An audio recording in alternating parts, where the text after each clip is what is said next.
আমাদের মাননীয় উপদেষ্টার নেতৃত্বে আমরা আমাদের মন্ত্রণালয়ে মিটিং করে তারপরে সিদ্ধান্ত নিয়ে তাদেরকে পুলিশের মাধ্যমে এসবির মাধ্যমে ভেরিফিকেশন করে যাদেরকে বাংলাদেশি পেয়েছি। অ্যাকচুয়ালি এরা গত 2-3 বছর থেকে শুরু করে অতীতে 20-25 বছর আগে বিভিন্ন সময় নানান কাজে ভারতে গিয়েছিল।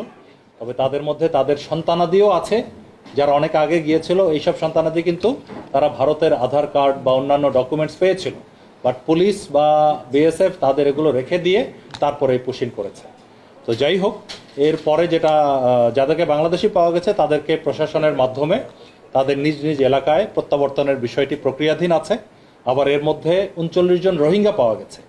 এই রোহিঙ্গা যারা আমাদের এফডিএমএন ক্যাম্পে বিভিন্ন সময় রেজিস্টার্ড ছিল, কোনোভাবে ওরা পালিয়েছে ওদিকে, তো তাদেরকে আমরা ওই এফডিএমএন ক্যাম্পে আমাদের RRRC আর UNHCR এর মাধ্যমে তাদেরকে ক্যাম্পে ফেরত পাঠিয়েছি। তবে এর মধ্যে একটি অ্যালার্মিং বিষয় হলো, যেটা মাননীয় উপদেষ্টা একটু হিন্টস দিয়েছেন, যে এর মধ্যে আমরা কিছু রোহিঙ্গা পাওয়া গেছে যারা ভারতের UNHCR এর রেফিউজি, ওইখানে রেজিস্ট্রেশন করা, আইডি কার্ডও আছে। এটা আমরা এই আমাদের দেশীয় UNHCR এর মাধ্যমে, আমাদের পররাষ্ট্র মন্ত্রণালয়ের মাধ্যমে এই জিনিসটা আমরা সবাইকে জানাতে চাই যে এটি একটি মানবাধিকার লঙ্ঘনের শামিল। যেই দেশের রেফিউজি সেখানেই তো ওখানে রাখা দরকার ছিল, যে তাদেরকে আমাদের আইডি কার্ড আছে।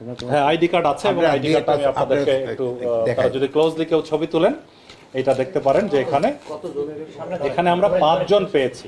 হ্যাঁ, একটা দেখাচ্ছি আমি, এই 5 জনের একটা দেখাচ্ছি এখানে। এই যে তার UNHCR, আপনারা ক্লোজ করলে, জুম ইন করলে দেখতে পাবেন UNHCR IN মানে ইন্ডিয়া, হ্যাঁ, সেখানে রেজিস্ট্রেশন করা। তো এই 5 জনকেও আমরা, যেখানে এই 5টা আছে, আমরা এই বিষয়ে অভিযোগ দায়ের করছি।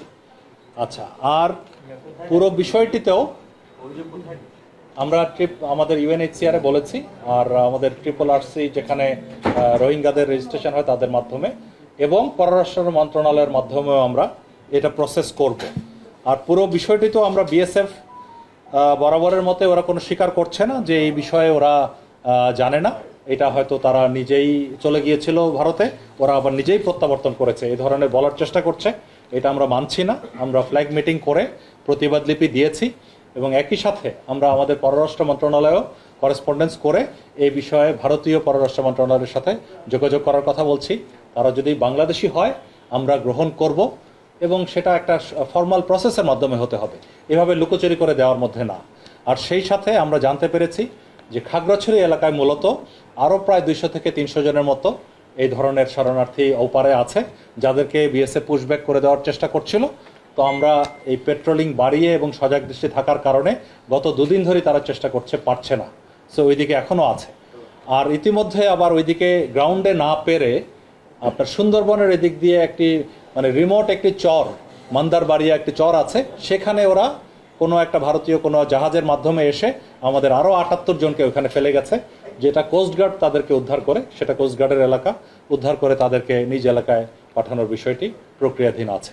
তো আমরা সজাগ দৃষ্টি রাখছি, পাশাপাশি আমাদের মন্ত্রণালয় তথা পররাষ্ট্র মন্ত্রণালয়ের মাধ্যমে এটা ভারতের সাথে এই বিষয়ে আমরা প্রতিবাদ জানাচ্ছি।